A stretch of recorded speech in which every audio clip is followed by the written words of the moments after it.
Hello Vyas, ఈరోజు ఈ వీడియోలో నేను పోలి పాడ్యమి సంపూర్ణ పూజా విధానం గురించి చెప్పబోతున్నానండి. అయితే వీడియో ఎక్కడ కూడా స్కిప్ చేయకుండా పూర్తిగా చూసి ఇంకా మీకు ఏమైనా డౌట్స్ ఉంటే నన్ను కామెంట్ సెక్షన్లో అడగండి, తప్పకుండా రిప్లై అనేది ఇస్తాను.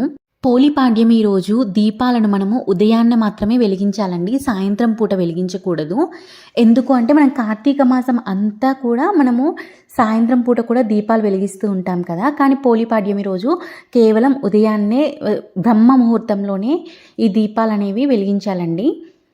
అయితే ముందుగా మనము తులసి కోట దగ్గర పూజ అనేది చేసుకోవాలి. ఒకవేళ మీ ఇంట్లో తులసి కోట లేనట్లయితే ఏదైనా ఈశాన్యం మూలలో కానీ, లేదు అనుకుంటే మనము పూజ గదిలో అయినా కానీ ఈ పూజను అనేది చేసుకోవచ్చు.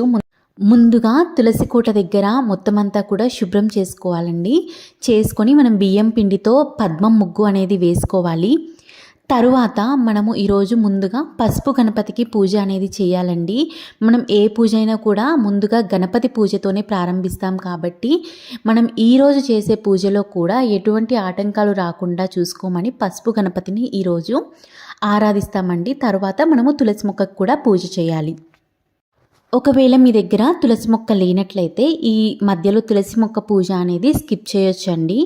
ముందుగా పసుపు గణపతిని చేసుకొని బొట్టు పెట్టి మనము గణపతికి షోడశోపచార పూజ చేయాలండి. ముందుగా మనము ప్రాణాయామం చేసుకొని సంకల్పం అనేది చెప్పుకోవాలండి. మనము ముందుగా భూశుద్ధి, తర్వాత ఆత్మశుద్ధి చేసుకోవాలి.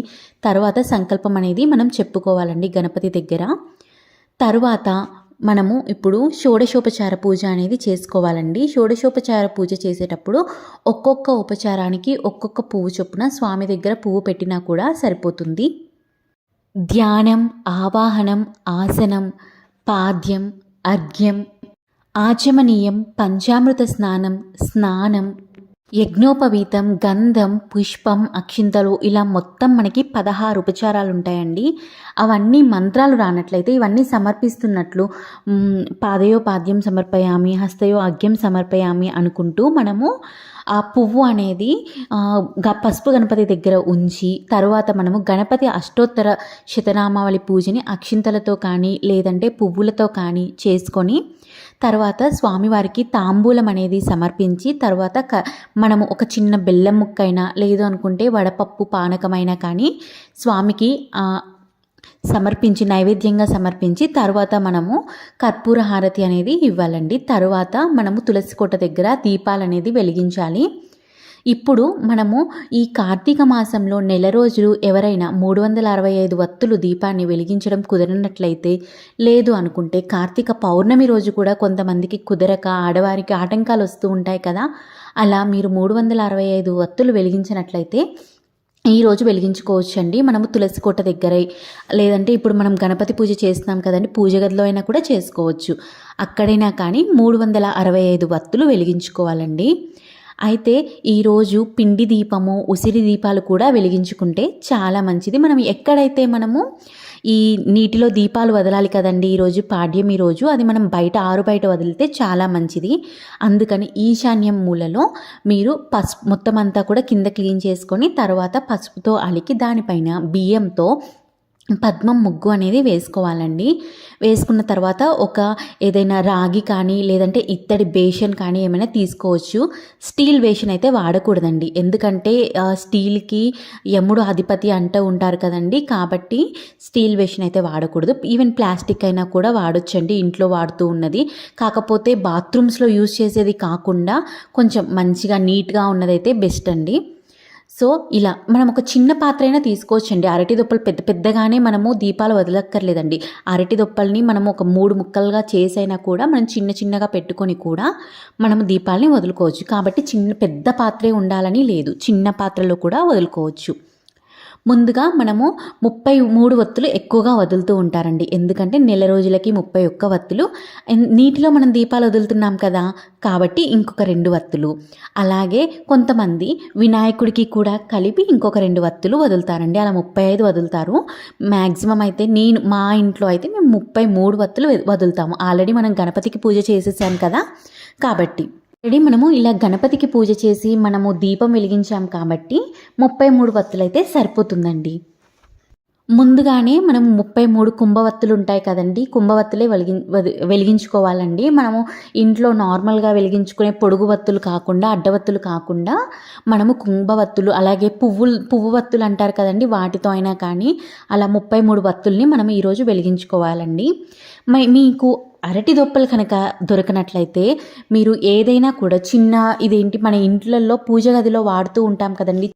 చిన్న రాగి ప్లేట్స్, ఇత్తడి ప్లేట్స్ ఉంటాయి కదండీ! ఆ ప్లేట్స్‌నైనా కూడా వదలొచ్చు. అవి నీటిలో తేలుతూనే ఉంటాయండి. మనం 33 వత్తులకి నూనె అయితే పొయ్యం కదండీ! అంటే ఆయిల్ ఎక్కువగా పొయ్యం కదా! జస్ట్ వాటిని తడుపుతాం అంతే. కాబట్టి ఎక్కువ అవేమి నీళ్ళలో మునిగిపోవు కాబట్టి అవి యూజ్ చేసుకోవచ్చు. లేదు అనుకుంటే ఆల్రెడీ వాడిన కొబ్బరి చిప్పలు ఉంటాయి కదా! ఆ కొబ్బరి చిప్పల్లో అయినా కూడా వాడుకోవచ్చు. లేదు అనుకుంటే మనము విస్తరాకులు ఉంటాయి కదండీ! విస్తరాకులతో అయినా కూడా వాడుకోవచ్చు. రావి ఆకులతో వాడుకోవచ్చు.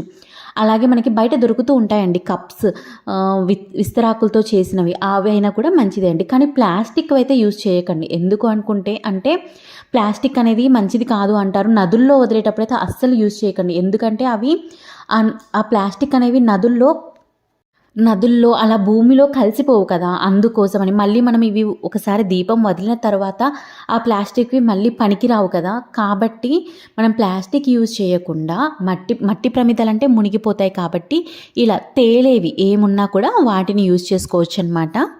ముందుగా మనం ఒక బేసిన్ అయితే తీసుకుంటాం కదండీ! ఆ బేసిన్ తీసుకొని దానికి కొద్దిగా గంధము, పసుపు, కుంకుమలతో బొట్లనేవి పెట్టి దాంట్లో 3వ వంతు వరకు నీళ్లు పోసి తరువాత అందులో కొద్దిగా పసుపు, కుంకుమ, అక్షింతలు వేసి గంగమ్మను అందులోకి వచ్చినట్టు ఆవాహనం అనేది చేసుకోవాలండి. తర్వాత అందులో పువ్వులనేది ఆప్షనల్. మనం వేసుకుంటే వేసుకోవచ్చు, లేదు అనుకుంటే లేదు.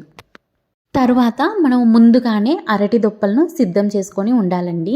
ఈ అరటి దొప్పల్లో కుంభవత్తులు వేసుకొని 33 వత్తులు వేసుకొని వెలిగించుకోవచ్చు. ఎన్ని అనేది అది మన ఇష్టం అండి. మనం 33 వత్తులు ఒక్కరికే ఇంటి మొత్తంకి కలిపి ఒక్కటే వేసుకోవచ్చు. లేదు అనుకుంటే ఇంట్లో ఉన్న ఒక్కొక్కరి చొప్పుగా అలా కూడా వేసుకోవచ్చు. ఇంట్లో ఒక నలుగురు ఉన్నారనుకోండి, 33 వత్తుల్ని కూడా వాడుకోవచ్చు. అది ఎవరిష్టం వాళ్ళది. ముందుగానే మనం దీపాల్ని ఆవు నేతిలో తడిపి సిద్ధం చేసుకొని పెట్టుకొని అరటి దొప్పల్లో పెట్టేసుకోవాలండి. అరటి దొప్పలకి కూడా మనము పసుపు, కుంకుమ, గంధం, బొట్లు అనేది పెట్టాలి.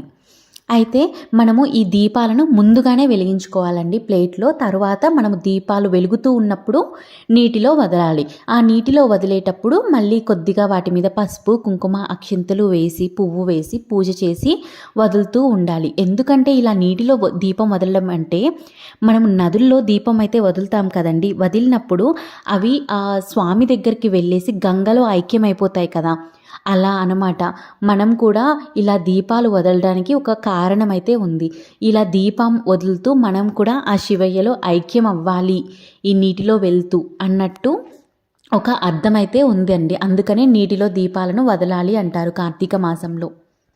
ఇలా మనం నీటిలో దీపాలను వదిలిన తరువాత పోలీస్ వర్గం కథను చదువుకోవాలండి. కథను చదువుకొని మనం అక్షింతలు ముందుగానే చేతిలో తీసుకొని పెట్టుకొని కథను అనేది చదువుకున్న తర్వాత ఆ అక్షింతలు తలపైన చల్లుకోవాలి. అలాగే పోలీస్ వర్గం కథను నేను ఇప్పుడు చెప్తాను, వినండి. పూర్వము ఓ మారుమూల గ్రామానికి చెందిన రజక స్త్రీకి 5గురు కోడళ్ళు ఉండేవాళ్ళు. ఆ 5గురు కోడల్లో చివరిది చిన్నది అయిన కోడలే పోలమ్మ. చిన్నప్పటి నుంచి కూడా పోలమ్మకు దైవభక్తి ఎక్కువ. పువ్వులు కోయడము, పూజలు చేయడంతోనే ఆమెకి కాలం గడిచిపోయేది. పెళ్లి జరిగేంత వరకు కూడా దైవంతో ఆమె ఏర్పరచుకున్న అనుబంధానికి ఎటువంటి ఆటంకం కలగలేదు. కానీ పెళ్ళైన తరువాత ఆమె ఆనందానికి గండిపడింది. పువ్వులు కోయడానికి, పూజలు చేయడానికి, అస్సలు గుడికి వెళ్ళడానికి కూడా వీలు లేకుండా పోయింది. అందుకు కారణం ఆమె అత్త. సాధారణంగా ఇంటి కోడలికి దైవభక్తి ఎక్కువగా ఉంటే ఎవరైనా మెచ్చుకుంటారు. కానీ పోలి విషయంలో అది తారుమారైంది. పోలి అత్తకు తాను మహాభక్తురాలిననే గర్వం ఎక్కువ. కొంతమంది అమ్మలెక్కలు కూడా ఆమె వెనుక చేరి భజన చేయడం వలన ఆమెలో మరింత అహంకారం పెరిగింది. పోలి కారణంగా తన పేరు కాస్తా పోతుందని భావించి ఆమెను మాత్రం ఇంటి పట్టున ఉంచి మిగతా కోడళ్లను తీసుకొని గుడికి వెళ్ళి వచ్చేది. ఈ నేపథ్యంలో ఒక కార్తీక అమావాస్య రోజున పోలికి ఇంటి పనులు పురమాయించి ఆమెకి పూజా సామాగ్రి ఏమీ కూడా అందుబాటులో లేకుండా చేసి మిగతా కోడళ్లతో అత్త నదీ స్నానానికి వెళ్ళింది. పోలి ఏమాత్రం బాధపడకుండా బావి దగ్గరే స్నానం చేసి పత్తి చెట్టు నుంచి పత్తి తీసి వత్తిని చేసింది. చల్లకవ్వానికి ఉన్న వెన్నెను తీసి దానితో దీపాన్ని వెలిగించి దైవానికి నమస్కరించింది. పోలి భక్తికి మెచ్చిన దైవం ఆమె కోసం పుష్పక విమానం పంపింది. ఊరు జనం చూస్తుండగానే పోలి ఆ విమానం ఎక్కింది. విమానం కొంచెం పైకి లేవగానే అక్కడికి వచ్చిన అత్త తాను కాకుండా తన కోడలు స్వర్గానికి వెళ్లకుండా వీల్లేదంటూ పోలిని కిందకి లాగడానికి ఆమె కాళ్ళు పట్టుకుంది. ఆ వెంటనే మిగతా కోడళ్ళు ఒకరి తర్వాత ఒకరుగా ఒకరి కాళ్ళు ఒకరు పట్టుకున్నారు. పట్టుకొని ఆ విమానం నుంచి కిందకి వేలాడసాగారు. అది చూసిన దేవతలు పోలితో వారికి పోలిక లేదంటూ విమానం నుంచి కిందకి పడదోశారు. పోలి మాత్రం బొందితో స్వర్గానికి వెళ్ళిపోయింది. ఇదండి ఈ పోలి స్వర్గం కథ. ఈ కథను చదువుకొని నీటిలో దీపాలని వదులుతూ మనము అక్షింతలను తలపై వేసుకుంటే మనం కూడా స్వర్గానికి చేరుతాము అని అందరికీ ఒక నమ్మకం అన్నమాట. అయితే ఈ కథ ఉద్దేశం ఏమిటంటే ఎక్కువ ఆడంబరాలు ఏమీ లేకపోయినా భక్తి ఒక్కటే ఉంటే మాత్రం మనకి ఆ దేవుడు కరుణిస్తారు అనే దానికి ఈ కథ ఉదాహరణగా మనం చెప్పుకోవచ్చు.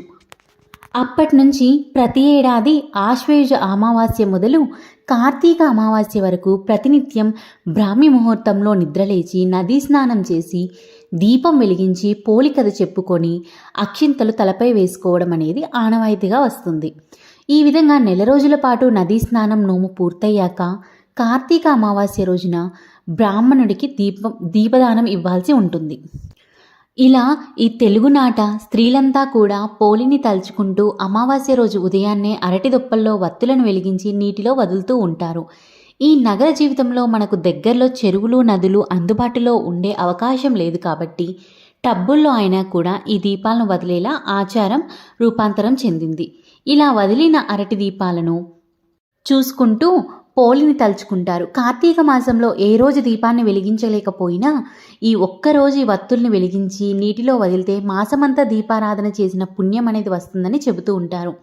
కుదిరితే ఈరోజు బ్రాహ్మణులకు దీపదానాన్ని అలాగే స్వయం పాకాన్ని దానం చేస్తే ఎంతో పుణ్యం అనేది వస్తుంది.